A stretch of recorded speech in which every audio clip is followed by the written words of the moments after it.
तो धर्मेंद्र प्रधान के इस्तीफे के बाद से क्या कुछ चल रहा है वो आपके साथ शेयर करेंगे कि अब नया एजुकेशन मिनिस्टर कौन होने वाला है, उनके बारे में क्या-क्या डेटा है और क्या-क्या बातें हैं वो आपके साथ शेयर करेंगे। उसी के साथ आपके साथ शेयर करेंगे कि कुछ वक्त तक तो बातें चल रही थी कि प्रधानमंत्री मोदी ने रिकॉर्ड तोड़ दिया है।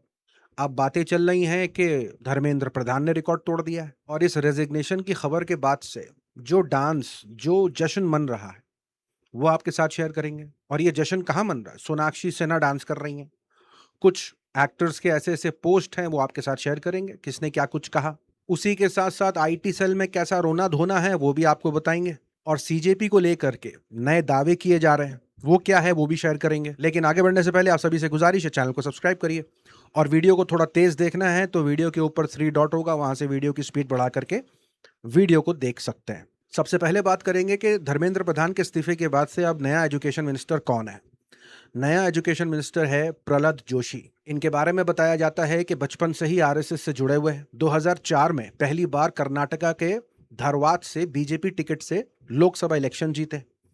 इनके अंडर काफ़ी मिनिस्ट्री आई हुई हैं। ये minister of parliamentary affairs, minister of coal, minister of mines यानी 2019 में, फिर 2024 में minister of consumer affairs, food and public distribution, minister of new and renewable energy और अब 2026 में इस रेजिग्नेशन के बाद धर्मेंद्र प्रधान के अब उनको एजुकेशन मिनिस्टर बनाया गया। और इनकी खुद की जो क्वालिफिकेशन है उसके बारे में बात यह है कि ये बीए पास हैं। अब देखिए ये तो रही जो नए एजुकेशन मिनिस्टर है उसकी डिटेल, लेकिन सोशल मीडिया पर क्या चल रहा है? सोशल मीडिया पर तो कुछ वक्त पहले ये चल रहा था कि मोदी जी के रील पर 300 मिलियन व्यूज चले गए। अमन चोपड़ा कह रहा है कि भाई जेनजी के बीच जो है वो पीएम मोदी काफी फेमस होते जा रहे हैं। पिछले 24 घंटे में प्रधानमंत्री नरेंद्र मोदी की रील ने व्यूअरशिप का नया वर्ल्ड रिकॉर्ड बना दिया। पूरी दुनिया में किसी रील को एक दिन में इतने व्यूज नहीं मिले आज तक।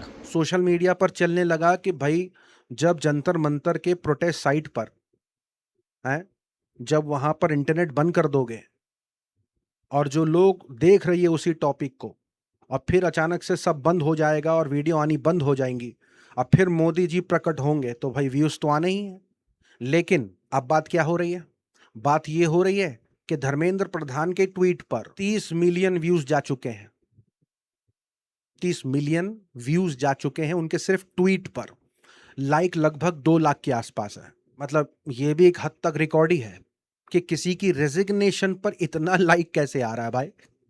लेकिन अब सीजेपी की तरफ से जो मांगे रखी गई थी, सरकार ने उन सारी मांगों को पूरा कर दिया है और सीजेपी ने मांग करी है प्रोटेस्टर्स से कि वो अपने अपने घर वापस चले जाएं। अब जेनजी की हिस्ट्री के बारे में बातें हो रही हैं कि इस जेनजी ने कहां कहां झंडे गाड़े हैं। अब जैसे यही हो गया, एजुकेशन मिनिस्टर का इस्तीफा हो गया, मतलब भारत में 2026 में जेनजी ने झंडे गाड़े। यानी ये ऐसे प्रोटेस्ट हैं जिसमें जेनजी हमेशा जीते हैं जब भी उन्होंने प्रोटेस्ट किया है। 2026 भारत, 2025-26 नेपाल, 2024 बांग्लादेश, 2022 श्रीलंका, 2024 केनिया। मतलब जेनजीज ने जहां जहां आंदोलन किया है वहां वहां वो जीते हैं। खैर इस जीत पर जो कुछ चल रहा है वो आपको बताएंगे कि कैसे सोनाक्षी सिन्हा का रिएक्शन आया है। भाई आप जानते नहीं हो आपने आज क्या किया है। आप salute salute. Look at me now. I want to be you. I want to be Gen Z. What is yours? Alia Bhatt ने स्टोरी डाली है, उन्होंने लिखा Gen Z showed up, the rest is history. और बाकी कई एक्ट्रेसेस ने जो है वो रिएक्शन दिया है। मैं पोस्ट उनके स्क्रीन पर आपकी लगा दूंगा, आप चाहें तो आराम से पढ़ लीजिएगा किसने क्या कुछ कहा। अब देखिए आईटी सेल में डर का माहौल है। आईटी सेल असल ये चला रहा है कि धर्मेंद्र प्रधान का इस्तीफा देना बहुत गलत हुआ है। अब जेनजी कभी भी उठ करके किसी का भी इस्तीफा मांग सकते हैं, कुछ भी कर सकते हैं। तो अब जेनजीज को चुनौती दे रहा है आईटी सेल कि इतनी हिम्मत है तो होम मिनिस्टर अमित शाह का इस्तीफा लेके दिखा दो। उनके ही हाथ में पूरी दिल्ली पुलिस आती है। मतलब अब जानबूझ करके आईटी सेल जो है वो ये सारा नैरेटिव चला रहा। लेकिन उनका जो रोना धोना है वो आपके साथ शेयर करेंगे। ये जयपुर डायलॉग्स है। इनका कहना है कि आज हर बीजेपी सपोर्टर के मुंह पर कालिक पुती है। मोदी सरकार का धन्यवाद। एक का कहना है कि खालिस्तानी भी डिमांड करेंगे, फिर मुस्लिम भी डिमांड करेंगे, कश्मीरी भी डिमांड करेंगे, लेफ्टिस्ट भी डिमांड करेंगे। क्या घटिया मूव था बीजेपी सरकार का। फिर कहा जा रहा है कि भाई अब तो वो हर चीज़ की मांग करेंगे कि वो जिनके ऊपर मतलब जो प्रोटेस्टर्स के ऊपर केसेस हैं वो भी हटाओ। अरे वही तो मांग थी कि प्रोटेस्टर्स पर जो केसेस फाइल हैं उन्हें हटाया जाए, विड्रॉ किया जाए। सरकार ने ये भी मांग मान ली है। ये अभी लिख रहा है कि मांग लेंगे तो क्या होगा, मांग लिए भाई। ये संजय दीक्षित हैं, यही चलाते हैं जयपुर डायलॉग्स। इनका कहना है कि धर्मेंद्र प्रधान के रेजिग्नेशन से और परेशानियां बढ़ेंगी। इनको कैसे पता भाई प्रहलाद जी के बारे में ये क्या कहना चाह रहे हैं। खैर, ये कह रहे हैं कि और परेशानियां बढ़ेंगी। ये बहुत घटिया मास्टर स्ट्रोक था।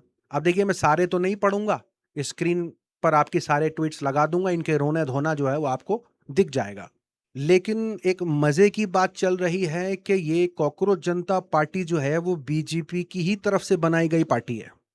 मतलब इस तरीके के दावे किए जा रहे हैं कि क्योंकि विपक्ष मजबूत हो रहा था, जैसे कांग्रेस की बात हो रही है कि कांग्रेस और बाकी विपक्षी दल जो हैं वो मजबूत हो रहे थे, तो बीजेपी ने कॉकरोच जनता पार्टी खुद ही बनवाई और उससे ये सब कुछ करवाया ताकि जनता की नजर में cockroach Janata party as a opposition दिखे और कैसे जनता उन पर भरोसा करे। ये इस तरीके के दावे किए जा रहे हैं और वो ये टाइमलाइन शेयर कर रहे हैं कि कैसे अभिजीत दीपके को अरेस्ट नहीं किया गया, अभिजीत दीपके आराम से जंतर मंतर पहुंचा, अभिजीत दीपके आराम से प्रोटेस्ट करने लगा, लोग भी जमा हो गए। लेकिन जो 20 जुलाई को हो गया वो स्क्रिप्ट के बाहर था और इसकी वजह से ये सब कुछ करना पड़ गया, वरना इससे पहले तो सब कुछ स्क्रिप्ट के हिसाब से चल रहा था। तो इस जीत को स्टूडेंट्स की जीत बताई जा रही है, इस जीत को बताई जा रही है कि ये उस जनता की जीत है, डेमोक्रेसी की जीत है। कोई भी कॉकरोच जनता पार्टी की जीत ना कहे इसे। तो इस तरीके के दावे के साथ ये बातें भी चल रही हैं।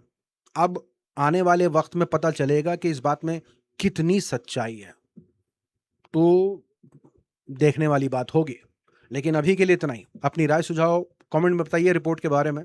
मिलूंगा अगले वीडियो में, तब तक के लिए अपना ख्याल रखें।